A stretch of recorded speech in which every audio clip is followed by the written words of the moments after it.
Hello students, today we will see about standard 9th science and technology. ये हमारा subject है, उसका lesson 12th study of sound ये आज हम देखने वाले हैं। तो पूरा एक्सप्लेनेशन है, तो वीडियो को अपने पूरा देखना है। अब sound is a form of energy. Sound एक एनर्जी का फॉर्म है and which creates the sensation of hearing in our ears. अपने ईयर्स के अंदर सेंसेशन करता है वो हियरिंग का, इसलिए तो हमको कोई भी चीज़ सुनने में आती है, हम उसलिए ही उसको सुन सकते हैं। This energy is in the form of waves. और साउंड ये कैसे ट्रैवल करती है? वेव फॉर्म में ट्रैवल करती है and a medium is necessary for the propagation of a sound wave. और इसको एक मीडियम चाहिए। मीडियम मतलब कोई तो भी एक माध्यम चाहिए जिसके वजह से ये प्रोपोगेट हो सके, एक जगह से दूसरी जगह पर जा सके। जैसे सन पर हर सेकंड में लाखों ब्लास्ट्स होते हैं, इतने बड़े बड़े ब्लास्ट होते हैं कि उसका साउंड हमारे अर्थ तक आना चाहिए, बट हमारे अर्थ तक उसका साउंड नहीं आता है, क्योंकि अर्थ और सन इसके बीच में कुछ भी मीडियम प्रेजेंट नहीं है, डायरेक्ट वैक्यूम ही है। वैक्यूम मतलब कुछ भी नहीं। तो इसलिए सन पर जो हो रहे ब्लास्ट है वो हमको सुनने में नहीं आएंगे, बट हमारे पास में से बाइक जाएगी, कोई गाड़ी आ जाएगी, या मैं कुछ आवाज़ करूँगा जैसे, तो ये आवाज़ आपको आ रही होगी। तो क्यों आ रही थी? क्योंकि मीडियम था इसके बीच में। जैसे यहाँ पर ग्लास एक मीडियम है, जहाँ पर जैसे पेन और पेपर एक मीडियम है, तो मीडियम के वजह से हमको आवाज़ आती है। जैसे कि एयर, ये भी एक मीडियम है। तो फायर क्रैकर कोई बर्न हो रहा होगा तो हमको उसकी आवाज़ फटाके की आ जाती है, क्योंकि उसके बीच में एयर, ये मीडियम है हमारे कानों के और फटाकों के बीच में। So that's why a medium is necessary for the propagation of a sound wave, and sound wave gives rise to a chain of compression and rarefaction. और साउंड ने क्या कंप्रेशन और रेयरफैक्शन ऐसे क्रिएट करती है। जैसे कि यहाँ पर लाउड स्पीकर का एक पिक्चर बताया गया है। जैसे ही लाउड स्पीकर आपने ऑन किया तो लाउड स्पीकर का पर्दा जो है, ये डायफ्राग्म बोलते हैं इसको, ये डायफ्राग्म क्या करेगा, आगे पीछे होगा ना, वाइब्रेट होगा। वाइब्रेट होने से यहाँ के जो मॉलिक्यूल्स है एयर के, वो कंप्रेशन यानी कि नज़दीक नज़दीक मॉलिक्यूल्स आना, रेयरफैक्शन यानी कि दूर दूर मॉलिक्यूल्स जाना, नज़दीक दूर, ऐसे एक वेव्स तैयार होती है। तो इसको अगर हमने डायग्रामेटिकली अगर डिनोट किया तो ये डेंसर मीडियम यानी कंप्रेशन और रेयरर मीडियम यानी कि रेयरफैक्शन। और इसको हम अगर डायग्रामेटिकली और फिर से एक्स वाई एक्सिस में और डेंसिटी में अगर हम डिनोट करते हैं तो higher density lower density, higher density lower density. So ये हायर डेंसिटी से लोअर डेंसिटी, फिर लोअर डेंसिटी से हायर डेंसिटी, ऐसे साउंड वेव ट्रैवल करती है। इसलिए तो बोला जाता है कि साउंड वेव्स। सो इसलिए साउंड ये वेव फॉर्म में ही ट्रैवल करती है। सो ऐसे अगर वेव फॉर्म में अगर साउंड वेव ट्रैवल करती होगी, so such wave are called as longitudinal waves. So the particles of a medium oscillate about their central or mean position in a direction parallel to propagation of wave. Such wave are called as longitudinal waves. इस type में अगर कोई waves form कर रही होगी, travel कर रही होगी, तो उसको हम लॉन्जिट्यूडिनल वेव्स कहेंगे। और अगर आपने वाटर में कोई ड्रॉप डाला, यानी स्टोन ड्रॉप कर दिया, वो स्टोन से क्या होगा, वो वाटर में ऐसे ऐसे ऐसे वेव्स फॉर्म होंगे। कौन से? सर्क्यूलर। और वो वेव कैसे फॉर्म होते हैं? ऐसे। तो उसको बोला जाता है ट्रांसवर्स वेव। जैसे कि waves created by dropping stone in still water, तो वो ट्रांसवर्स वेव है। बट साउंड वेव ये लॉन्जिट्यूडिनल वेव्स रहेंगे और कंप्रेशन रेयरफैक्शन में ट्रैवल करेंगे। उसके बाद ये ग्राफ पे हमें बताया गया है कि जो ये है मीन पोजीशन, ठीक है। मीन पोजीशन मतलब यहाँ पर अब लाउड स्पीकर बंद था, जैसे ही आपने लाउड स्पीकर चालू किया या जैसे ही आपने कोई गाना बजाना चालू किया, कोई चीज़ स्टक की, कोई आवाज़ निकाला, तो मीन पोजीशन से डेंसिटी हाई हो जाएगी, उसके बाद लो होगी, फिर हाई लो, जिसको कंप्रेशन रेयरफैक्शन बोलते थे हम। अब ये जो मीन पोजीशन से हाईएस्ट डिस्टेंस जो है ये वेव का, ये पॉइंट है, या तो फिर बोलेंगे ये पॉइंट है। एक तो ये हाईएस्ट मतलब एक तो ऊपर या तो नीचे। तो मैक्सिमम डिस्टेंस वेव का मीन पोजीशन से जो रहता है, that is the amplitude of the wave. The maximum distance of a wave from the mean position is called as amplitude of the wave. उसके बाद है वेवलेंथ। दो कंप्रेशन और दो रेयरफैक्शन के बीच में का जो डिस्टेंस है, यानी कि ये जो दो रेयरफैक्शन है, या तो दो ये कंप्रेशन है ये वाले, या तो ये वाले, या तो फिर ये वाले, तो उसको बोलते हैं wavelength. The distance between two successive compression और the distance between two successive rarefaction is called as wavelength and it is denoted by the letter Latin lambda. Greek है ये, लैटिन बोला मैंने, कि ग्रीक लेटर लैम्बडा से इसको denote करते हैं, और ये है लैम्बडा का सिंबल। ओके। और मीन पोजीशन मतलब क्या है? एवरेज डेंसिटी और प्रेशर, ये एवरेज है। सो उससे कितना कंप्रेशन और रेयरफैक्शन होता है, तो उसको लैम्बडा कहते हैं। उसके बाद कितना टाइम अगर लिया है उसने एक वेव ने, तो वो है टाइम टी। ओके, उसके बाद है फ्रीक्वेंसी। अब फ्रीक्वेंसी मतलब दिए हुए टाइम में, यानी दिए हुए यूनिट टाइम में, यूनिट टाइम मतलब वो तो फिर आपका क्या बोलते हैं उसको, सेकंड भी हो सकता है, मिनट भी हो सकता है, आवर भी हो सकता है। सो दिए हुए टाइम में कितने वेव्स आए या तो फिर कितने वेव्स फॉर्म हो गए होंगे, तो उसको क्या बोला जाता है, frequency. How much waves came in the given time period, unit time में जितने वेव्स आए होंगे उसको फ्रीक्वेंसी बोलते हैं। तो ये तो थे कुछ बेसिक कॉन्सेप्ट्स। उसके बाद है वेलोसिटी ऑफ साउंड। अब साउंड की वेलोसिटी, वेलोसिटी यानी कि बोलेंगे जैसे कि स्पीड। सो वेलोसिटी यानी कि स्पीड, समझो सिर्फ स्पीड में डायरेक्शन नहीं लगती, वेलोसिटी में डायरेक्शन लगती है। So the distance covered by a point on a wave in unit time is called as the velocity of sound wave. Wave पर कोई एक पॉइंट होगा, उसने कितना डिस्टेंस ट्रैवल किया है दिए हुए टाइम में, so this called as velocity of the sound. So velocity is equals to distance upon time. अब डिस्टेंस की बात अगर की जाए वेव के फॉर्म में, साउंड वेव के बारे में, तो उसके लिए हमने क्या बोला था, वेवलेंथ बोला था ना, क्योंकि डिस्टेंस क्या है, ये वेवलेंथ, दो सक्सेसिव कंप्रेशन और दो सक्सेसिव रेयरफैक्शन के बीच में का distance. So wavelength upon time. Okay, so velocity is equals to wavelength upon time. So wavelength के लिए लैम्बडा है और टाइम के लिए तो टी हम यूज करते हैं। उसके बाद कितने दिए हुए टाइम में कितने सक्सेसिव वेव्स आते हैं उसको कहते हैं फ्रीक्वेंसी, जिसको लेटर यूज करते हैं नू। इसको क्या बोलते हैं, नू। और ये थोड़ा सा यू के जैसा है, हाँ, पर पूरा यू नहीं है, हाँ, उसमें कंफ्यूजन नहीं होना है आपको। सो दिए हुए टाइम में यानी 1/t में कितने वेव्स आते हैं, तो वो है फ्रीक्वेंसी। इसलिए 1/t मतलब अपन फ्रीक्वेंसी भी ले सकते हैं। That's why velocity of sound is equals to wavelength into frequency. तो ये हमको फॉर्मूला मिलता है।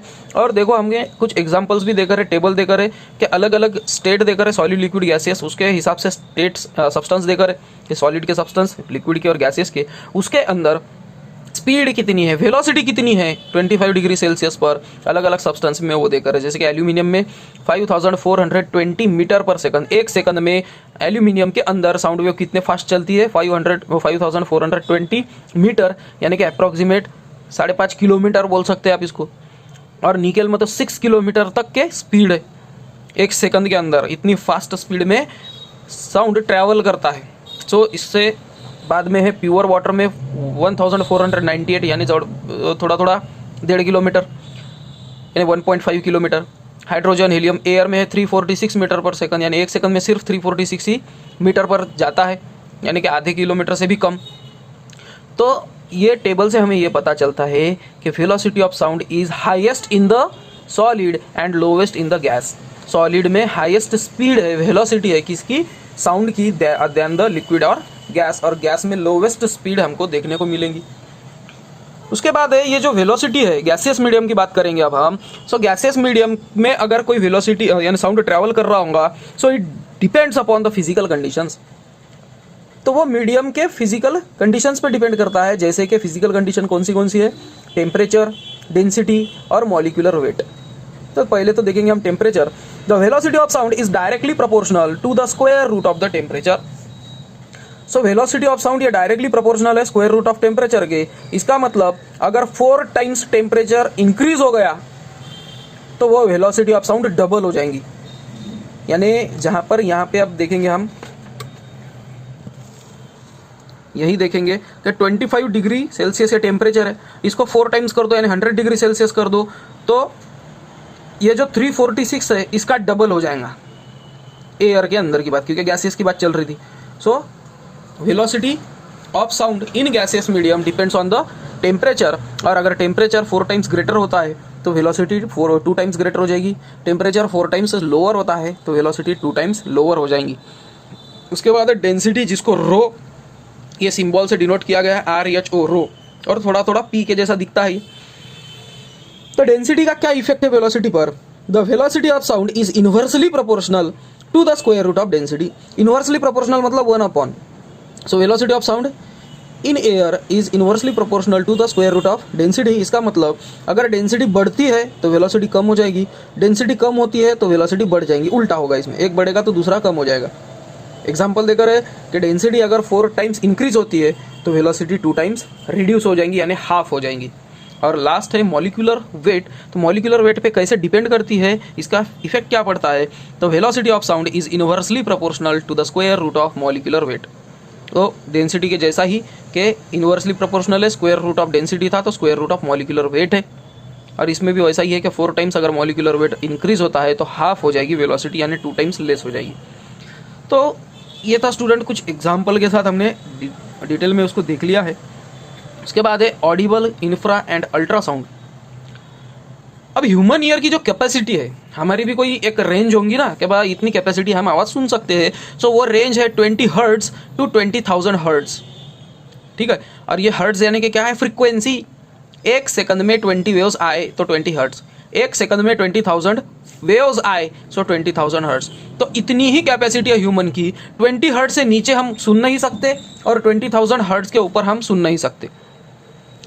अब ये जो 20 हर्ट्ज से 20,000 हर्ट्ज की जो कैपेसिटी है अपने ह्यूमन की हियरिंग की, ये फ्रीक्वेंसी की, सो ये है ऑडिबल साउंड। ये रेंज हम सुन सकते हैं। So this is the Audible sound.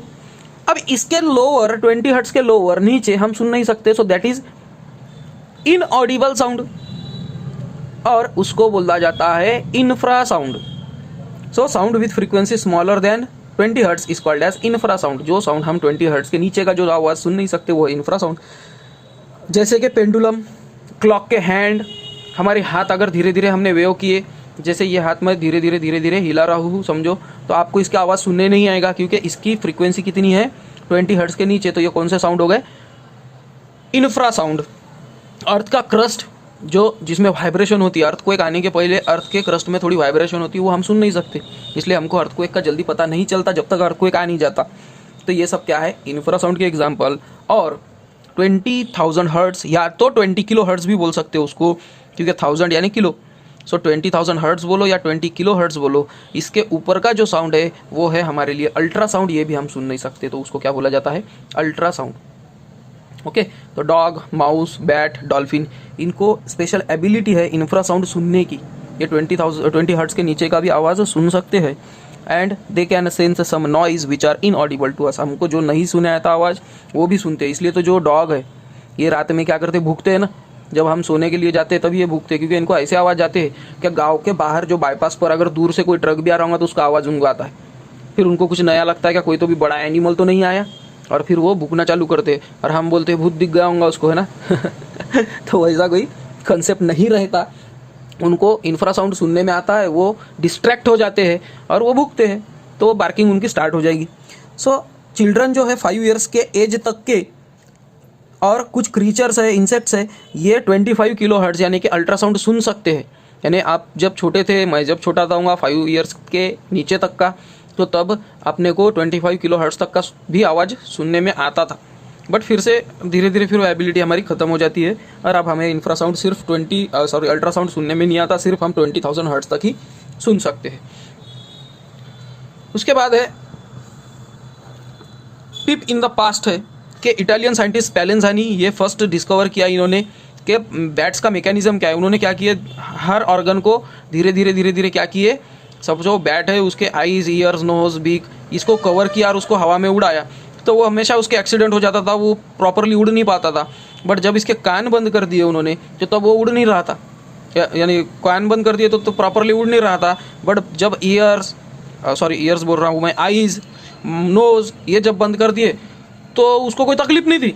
जैसे ही उसके ईयर्स को कवर किया तो वैसे ही वो उड़ने में प्रॉब्लम जा रही थी उसको। तो उनको समझ में आया कि ये कुछ तो भी ऐसा मैकेनिज्म है जिसमें से ये कोई तो भी साउंड है जो कान से सुन रहा है, और कान से सुनने के बाद उसको फॉलो कर रहा है। तो तब पता चला कि बैट ये अल्ट्रासाउंड निकालता है, अल्ट्रासाउंड रिफ्लेक्ट होता है, और रिफ्लेक्ट होकर उसके कानों में पहुंचता है और उसको डिस्टेंस का पता चल जाता है, और इस तरह से वो उड़ता है। अब इसका मैकेनिज्म अपने ये ही लेसन में आगे है, तो उसको मैं फिर से एक्सप्लेन करूँगा, और आपको बैट के एग्जाम्पल पर से सोनार सिस्टम तो बताऊँगा ही।